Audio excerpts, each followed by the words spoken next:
2 heures, au bout de 2 heures il se levait, il était guéri. Je vois rarement ça dans ma patientèle, on va dire. Hein. Mais cet enfant venait d'un autre milieu, j'ai été le chercher dans les îles, donc je pense qu'il avait un patrimoine génétique assez bien conservé, d'une famille de grands sportifs. Hein. Sa grand-mère était championne de pirogue, son grand-père faisait le tour de l'île en courant, le vélo sur le bras. Enfin, bon. Enfin, c'était quand même des gens extrêmement sportifs qui avaient une hygiène de vie. Et cet enfant préservait des vaccins, pour la plupart, préservait des médicaments chimiques que je ne lui administrais pas, s'auto-régulait, s'auto-guérissait à une vitesse qui, moi, m'hallucinait. Bon, fin de la parenthèse.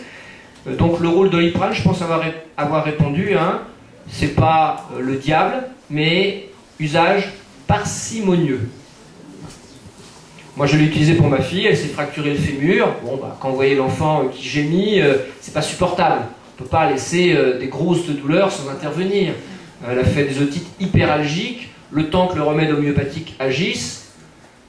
Ça serait, je pense, extrémiste de dire, sous prétexte, ma fille, que le Doliprane est toxique, et que tout ce que je vous ai dit, je ne t'en donnerai pas, et tu souffriras.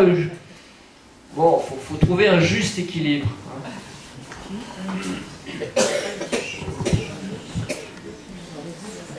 Oui, alors, on parle de Doliprane, j'ai parlé un mot de l'Advil. L'ibuprofène est infiniment plus puissant et plus toxique que le Doliprane. Hein, l'ibuprofène, l'Advil, hein, c'est un médicament qui est sorti il y a peut-être une dizaine d'années maintenant, qui a eu un succès immédiat, qui a fait l'objet d'une promotion éhontée à la télévision pour que les gens s'automédiquent avec, ce qui est un pur scandale. Vous pouvez, avec l'Advil, l'ibuprofène, mourir de 5 façons différentes. Et autant le Doliprane a une toxicité, je vous ai dit, bien connue, proportionnelle à la dose, et si vous n'outrepassez pas ces doses, et pour une durée courte, vous aurez une toxicité supportable. Autant l'Advil, vous pouvez en prendre des années, oh, l'Advil c'est super, vous prenez votre énième dose, et là, crac, de façon imprévisible, c'est le gros accident. Pourquoi ? L'Advil est un anti-inflammatoire non stéroïdien.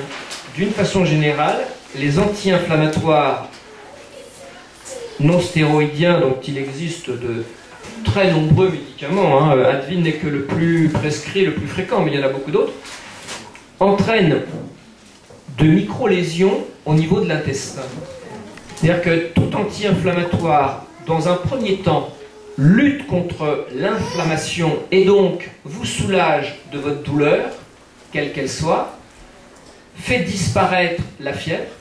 Alors les jeunes parents sont contents, ah, le bébé n'a plus de fièvre, mais on n'a rien guéri, on a masqué le problème, on a fait croire que l'enfant allait mieux. En réalité, on est intervenu à tort dans un processus physiologique qui est, dans la très grande majorité des cas, nécessaire, en donnant l'illusion qu'on apportait quelque chose de bénéfique. Dans la réalité, l'anti-inflammatoire, donc je vous dis, enlève l'inflammation, et dans un deuxième temps, il va entraîner une inflammation, principalement sur l'intestin, et favoriser de micro-lésions, qui va faire que votre intestin va devenir poreux.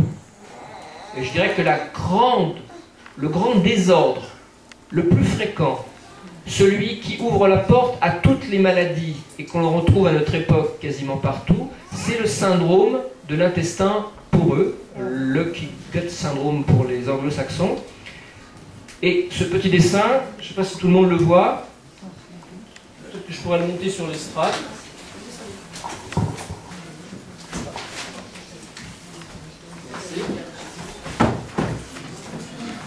Merci. Est-ce que vous voyez tout le monde ? Ce petit dessin permet de comprendre certaines choses.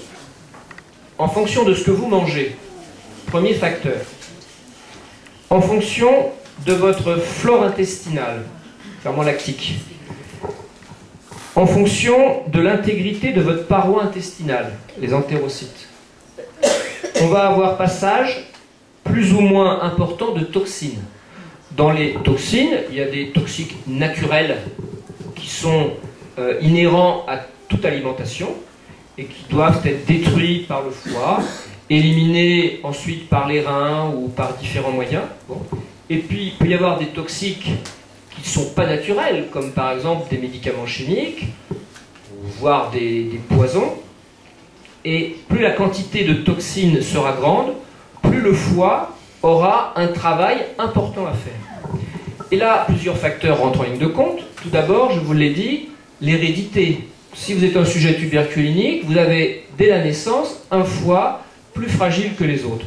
Tous les nouveau-nés qui naissent avec la jaunisse, qu'on appelle un ictère, c'est un petit symptôme, comme quoi le foie de bébé est déjà un petit peu fragile. C'est pas grave, mais ça donne déjà une indication. L'état émotionnel, tout état de stress peut, plus ou moins, bloquer le bon fonctionnement du foie. Je pense que vous avez tous expérimenté. Un jour, vous êtes très contrarié, le repas, il ne passe pas de la même façon que lorsque vous êtes en vacances, serein, dans une atmosphère conviviale. Hein. Donc l'alimentation, l'état de l'intestin, le stress, les capacités du foie. Et après, qu'est-ce qui va se passer? Soit tout est optimal et un minimum de toxines passera, et le sang qui sera distribué aux organes apportera toute la richesse en nutriments nécessaires, soit alimentation défectueuse, mauvaise digestion, flore intestinale insuffisante, altération de la paroi qui fait que l'intestin est poreux, et là vous avez un maximum de toxines. Si en plus vous avez un petit foie congénital et vous êtes stressé, eh bien ces toxines vont se répandre dans différents organes en fonction de différentes lois qui peut être votre point faible génétiquement déterminé, qui peut être un trouble émotionnel précis ce jour-là qui fera que les toxines vont se déposer de façon prédominante dans l'organe qui symbolise le trouble que vous avez. Je vais m'expliquer après. Donc là, je fais quelques flèches, par exemple au niveau de la peau, et ce sont toutes les maladies que le dermatologue rencontrera. Je citais les deux fréquentes, l'acné, l'eczéma, mais on peut presque généraliser. La plupart des maladies de la peau ne sont que la partie visible de ce mécanisme toxinique. Hein? Donc un nourrisson qui souffre d'un eczéma, il y a des causes présentes, il faudra voir son alimentation, améliorer sa digestion, prescrire des ferments lactiques, peut-être que cet enfant ne digère pas bien le lait de vache, on peut peut-être essayer un lait végétal par exemple, on peut lui prescrire quelques mois des ferments lactiques pour doper un petit peu sa protection.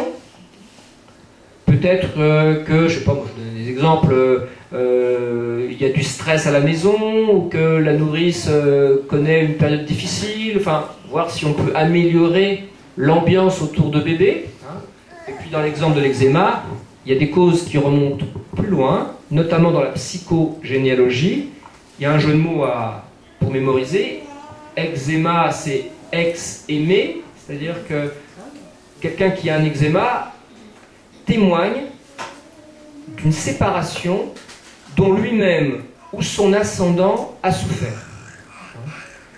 Eczéma, c'est la pathologie qui symbolise cette séparation. Donc là, il y a aussi un travail spécifique à faire pour aider l'eczéma à s'en aller par la guérison et non pas à le masquer par les cortisones. Parce que vous comprenez bien, quand on a ce schéma en tête, c'est pas parce que vous allez mettre de la cortisone sur la peau que vous allez empêcher les toxines. Donc si elles ne peuvent pas se déverser sur la peau, eh bien elles se déverseront, par exemple, sur l'appareil respiratoire, et l'enfant fera de l'asthme. On en parlait hier soir. Ce qui est terrible dans la spécialisation du corps médical, c'est que le dermatologue ne verra jamais les asthmatiques qu'il a créés et qui iront chez le pneumologue, et le pneumologue ne verra jamais les cancéreux qu'il a créés, qui iront chez le cancérologue. Hein? Et donc on peut voir, quand je m'occupe parfois de quelques adultes, j'avais un cas précis d'une dame, je crois 55 ans,